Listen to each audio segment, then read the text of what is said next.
కాలయాపన వల్ల అలా కాలం గడిచిపోయింది. 3 ఏళ్ల తర్వాత అసలు తట్టెడు మట్టి కూడా తీసి పోసింది లేదు. ఆ తర్వాత జగన్మోహన్ రెడ్డి గారు మళ్ళీ ఇదే టెంకాయ్ మళ్ళీ కొట్టాడు, మళ్ళీ శంకుస్థాపన చేశాడు, మళ్ళీ వేరే కంపెనీకి ప్రాజెక్ట్ ఇస్తున్నామని చెప్పాడు. అప్పుడు జగన్మోహన్ రెడ్డి గారు 3500 ఎకరాలు ఇస్తున్నాము జిందాల్ స్టీల్ JSW సజ్జన్ జిందాల్ గారి జిందాల్ స్టీల్ వాళ్ళకు ఈ ఫ్యాక్టరీని అప్పచెప్తున్నాము, 3 మిలియన్ టన్ల ఫ్యాక్టరీని వాళ్ళు కడతారు అన్నారు. ఇదే సజ్జన్ జిందాల్ గారు ఆ రోజు చెప్పిన మాట 2019లో శంకుస్థాపన 2023లో జగన్మోహన్ రెడ్డి గారు 4వసారి ఇదే టెంకాయ కొట్టి శంకుస్థాపన చేసిన రోజున సజ్జన్ జిందాల్ గారు జగన్మోహన్ రెడ్డి గారి సంబంధం నాది అయింది ఎప్పటిదో, జగన్మోహన్ రెడ్డి గారు ఎప్పుడో చిన్నప్పుడే నా దగ్గరకు వచ్చి అప్రెంటిస్షిప్ చేద్దాం అనుకున్నారు అని, మా బంధం ఏనాటితో అని చెప్పుకుంటూ వచ్చారు. ఆ రోజు జనాలకు ఎవరికి అర్థం కాలేదు. జగన్మోహన్ రెడ్డి గారు అధికారంలోంచి దిగిపోయిన తర్వాత వాళ్ళ బంధం గురించి జనాలకు అర్థమైంది. కాదంబరి అనే ఆవిడ సజ్జన్ జిందాలు ఆమెకు అన్యాయం చేశారని, హెరాస్ చేస్తున్నారని ఆమె బాంబేలో కేసు పెడితే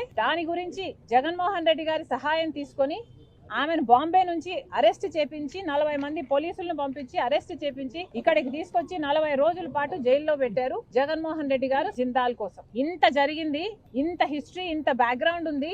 ఇన్నిసార్లు టెంకాయలు కొట్టారు, ఇన్ని సార్లు శంకుస్థాపనలు చేశారు, కానీ ఎక్కడ వేసిన గొంగలి అక్కడే ఉంది. ఇప్పటి వరకు కూడా కడప స్టీల్ ఫ్యాక్టరీ ముందడుగు వేయనే లేదు. ఎందుకు అని అడుగుతున్నాం. పాలకులకు ఎందుకు ఇంత చిన్న చూపు అని అడుగుతున్నాం. ఇక్కడ ఎంపీ అవినాష్ రెడ్డి గారు 10 సంవత్సరాలు ఇప్పటికే ఎంపీగా ఉన్నారు అవినాష్ రెడ్డి గారు. మరి అవినాష్ రెడ్డి గారు సమాధానం చెప్పాలి. ఎంపీగా అవినాష్ రెడ్డి గారు Jindal steel Kadapa steel factory కోసం ఏం చేశారు? 10 సంవత్సరాలుగా ఎన్ని పోరాటాలు చేశారు, ఎన్ని ధర్నాలు చేశారు, ఎన్ని దీక్షలు చేశారు? పార్లమెంట్ లో 10 సంవత్సరాలుగా మీరు ఎంపీగా ఉన్నారు. పార్లమెంట్ లో మరి ఎన్నిసార్లు కడప స్టీల్ ఫ్యాక్టరీ కావాలి అని ఎన్నిసార్లు కొట్లాడారు, ఎన్నిసార్లు మాట్లాడారు? అవినాష్ రెడ్డి గారు సమాధానం చెప్పాలి. ప్రజలు కూడా ఆలోచన చేయాలి. ఇలాంటి వాళ్ళను మళ్ళీ మళ్ళీ ఎన్నుకోవాలా లేదో ప్రజలు ఆలోచన చేయాలి. ఇప్పుడు జగన్మోహన్ రెడ్డి గారు కూడా ఇక్కడ ఎమ్మెల్యే, సరే ముఖ్యమంత్రి కాలేదు, కనీసం ఎమ్మెల్యేగా అయితే ఉన్నాడు. ఇక్కడ ఇదే కడప జిల్లాకు సంబంధించిన ఎమ్మెల్యే మాజీ ముఖ్యమంత్రి జగన్మోహన్ రెడ్డి గారు. మరి ఇప్పుడు ఆయన అయినా కూడా ఏం చేస్తున్నారో ప్రజలకు సమాధానం చెప్పాలి. ఇదే కడప జిల్లా ప్రజలు మీకు ఓట్లేసి గెలిపిస్తే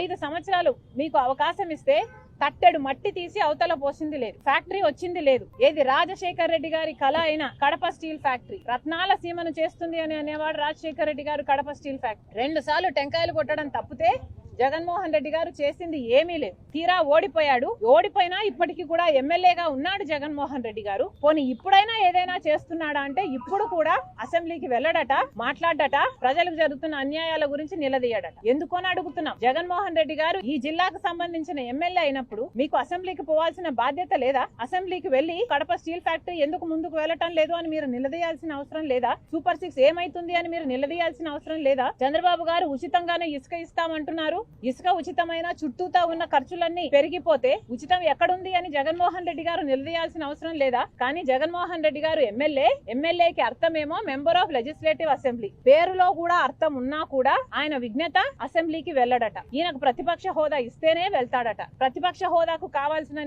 ఎమ్మెల్యేలు గెలుచుకున్నారా అంటే లేదు, గెలుచుకోవడం చేత కాలేదు. కానీ ఈయనకు మాత్రం ప్రతిపక్ష హోదా కావాలట, లేకపోతే పోడట. చిన్నపిల్లలు చాక్లెట్ ఇస్తేనే స్కూల్ కు వెళ్తా అన్నట్టుగా ఉంది ఇక్కడ. ఇదేనా మీ విజ్ఞత? జగన్మోహన్ రెడ్డి గారైనా వైసీపీ ఎమ్మెల్యేలైనా ఆలోచించుకోవాల్సిన అవసరం ఉంది. చెప్పాల్సింది ఏమిటంటే అవినాష్ రెడ్డి గారైనా జగన్మోహన్ రెడ్డి గారైనా వీళ్ళకి చిత్తశుద్ధి లేదు అని నిరూపణ అయిపోయింది. వైసీపీ పార్టీ 5 సంవత్సరాల అధికారంలో ఉండి కూడా కడప స్టీల్ ఫ్యాక్టరీ కోసం టెంకాయలు కొట్టడం తప్పితే చేసింది ఏమీ లేదు. అంతకుముందు చంద్రబాబు గారు కూడా ఒకసారి టెంకాయ కొట్టారు, చేసింది ఏమీ లేదు. అందుకనే కాంగ్రెస్ పార్టీ ఈ రోజు వార్నింగ్ ఇస్తుంది. కడప స్టీల్ ఫ్యాక్టరీ ఈ ప్రాంతానికి చాలా ముఖ్యమైన ఫ్యాక్టరీ. ఈ ప్రాంత అభివృద్ధి కోసం కడప స్టీల్ ఫ్యాక్టరీ రావాల్సిందే. కాబట్టి కాంగ్రెస్ పార్టీ అల్టిమేటం ఇస్తుంది ఈ రోజు ప్రభుత్వానికి. కలెక్టర్ గారు కూడా ఇదే చెప్పాము. ఈ రోజు కాంగ్రెస్ పార్టీ చాలా సీరియస్ గా ఉంది కడప స్టీల్ ఫ్యాక్టరీ రావాలి అన్న విషయంలో. కడప స్టీల్ ఫ్యాక్టరీ రావాలి. ప్రభుత్వం తరపు నుంచి మీరు స్పందించకపోతే చంద్రబాబు గారు గమనించుకోవాలి.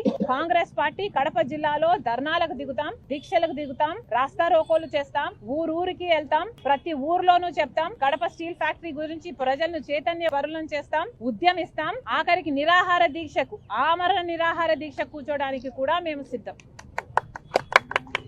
షర్మిలమ్మ నాయకత్వం.